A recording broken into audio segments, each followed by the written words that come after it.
My name is Joe Peroni, and this is the Rise Above Project. And today we're going to talk about, is modern therapy dangerous or harmful? The word that we're looking for here is iatrogenic, and that means that the symptom or a problem is introduced unintentionally by a therapist.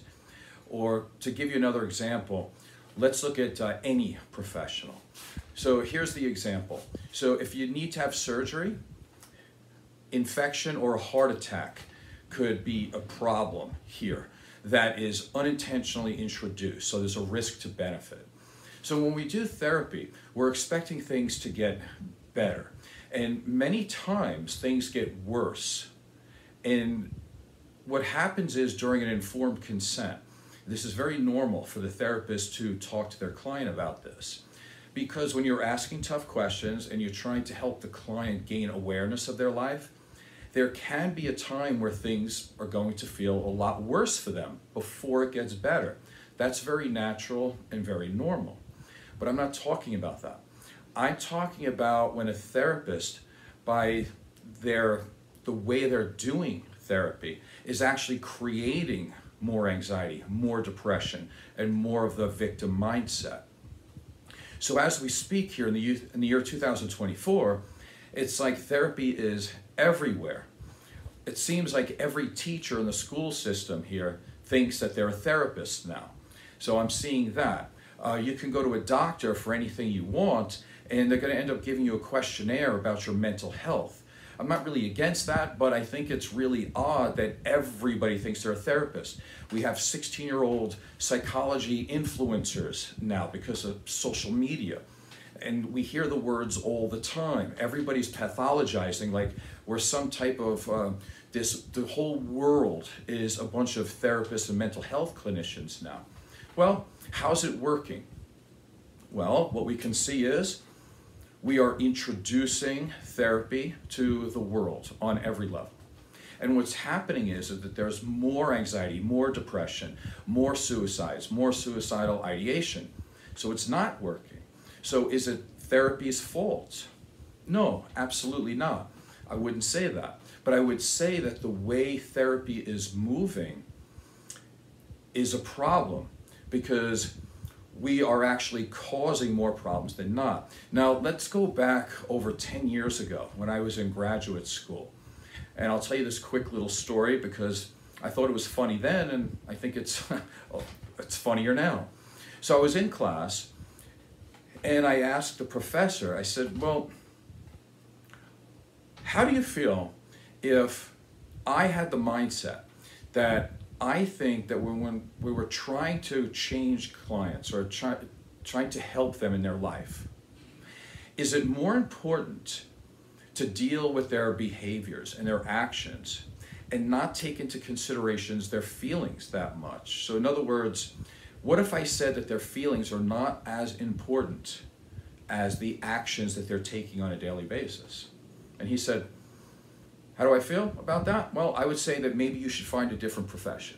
And I thought that was hilarious back then, and it comes to be that now I'm correct, is because we're moving into this realm where it's feelings and emotions above and beyond all else. So as a quick little rundown, like we can look at Freud, for example, who is a psychoanalytic theorist. And he would talk about making the unconscious conscious. And that makes sense because we all have traumas and things in our life that lead us to do things in the present time and we don't know why. So that's a good thing to do, to make the unconscious conscious. We can look at CBT, which is a big part of psychology. And we could look at Albert Ellis, we can look at Aaron Beck. For example, Albert Ellis said something to the effect of, do you want me to make you feel better or do you want me to make you do better?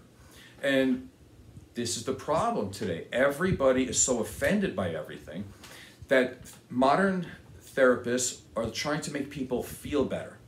And they're definitely not doing better. So I can break it down pretty easily. So here's one. Do you know the difference between right and wrong? Simple question, because if you know the difference between right and wrong, then you just do the right thing. and then worry about your feeling later. What would happen is if you did the right thing, you would feel proud, and then your feeling would be pretty good. But if you are having your behaviors and your actions based upon your feelings, it's like a 50-50 shot if you're actually going to do the correct behavior. Therefore, you're always going to feel bad. Here's the second one. It's very simple stuff. Do you know what the truth is? Do you know the difference between a truth and a lie? And when I'm talking about a lie, I mean, are you lying to other people, or do you know if you're lying to yourself? And this is also very important in order to make you feel good about who you are and to also to continue to do correct behaviors. Let's go back to Stoic philosophy for a second. We can talk about Epictetus. He said, ask yourself who you want to be, and then just do what you have to do to get there. And this makes complete sense. The problem is in modern therapy, we're moving away from this because somewhere along the line, somebody said that this was too masculine and we need to make it more feminine. And now, instead of dealing with the Ellises and the Becks and the Freuds in the world, who are all men, we're dealing with about an 85% of females in the business. And we're going with feelings over facts, feelings over behaviors.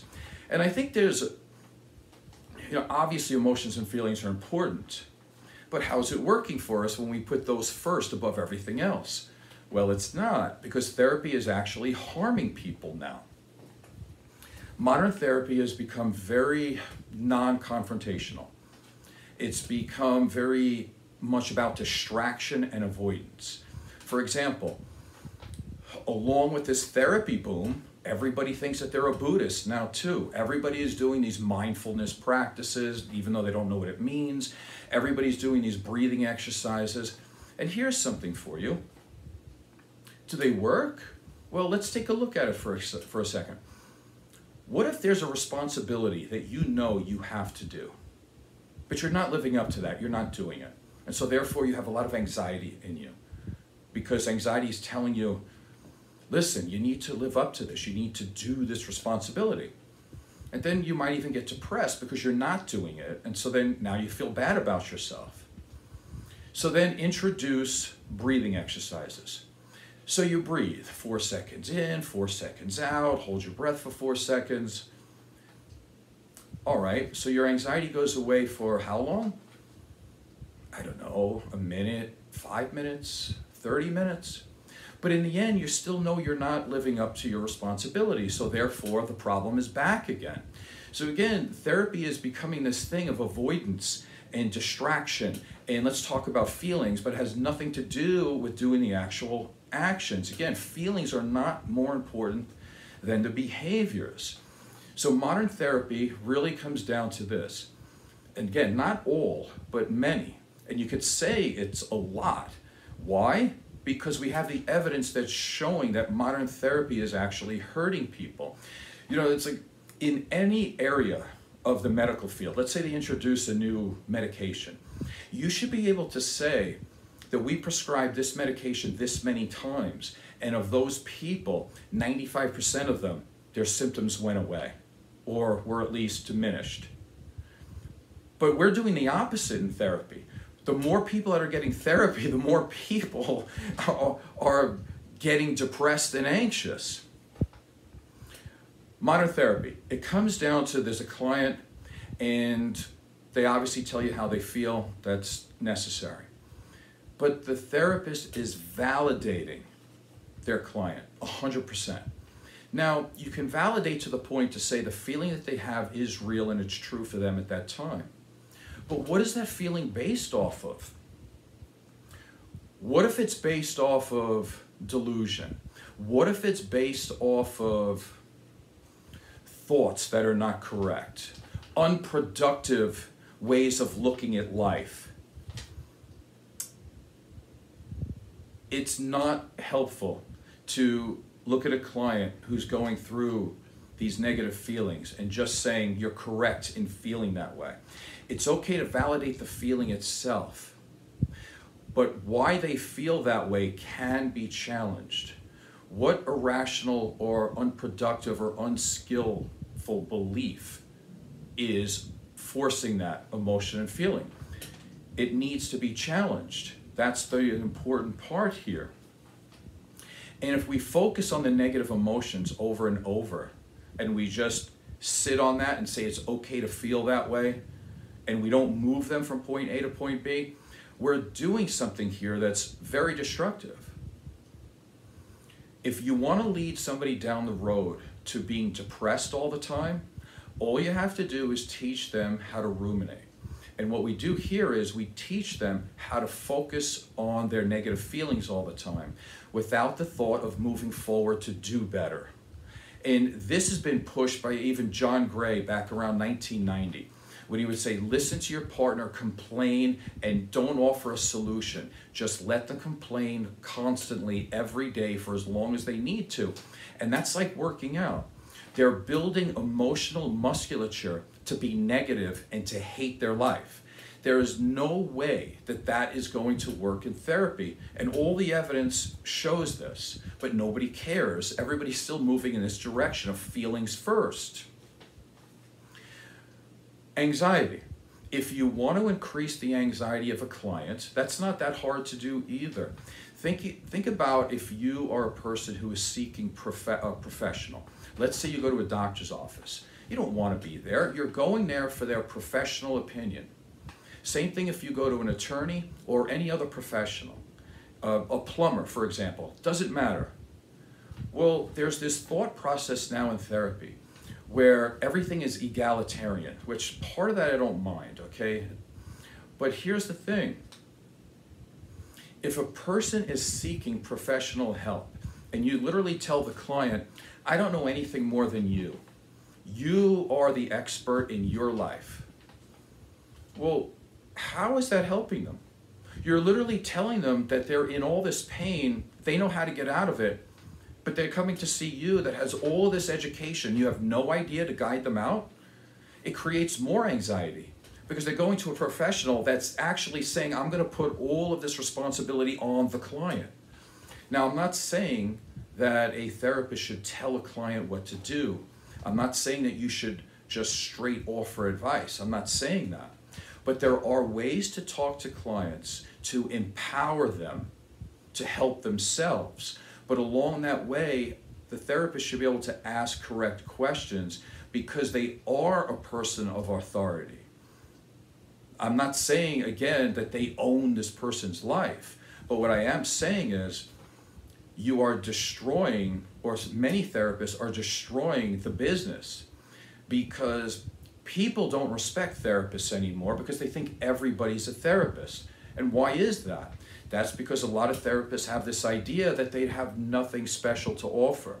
They just kind of sit there and watch the client suffer. And again, it's egalitarian. So what I would say is, if you're a true professional and you have read a bunch of books and you have a bunch of experience and you have a graduate degree plus all the other hours of experience, you shouldn't say you don't know anything. You should be able to ask correct questions to guide people to their truth. And that does take a special skill.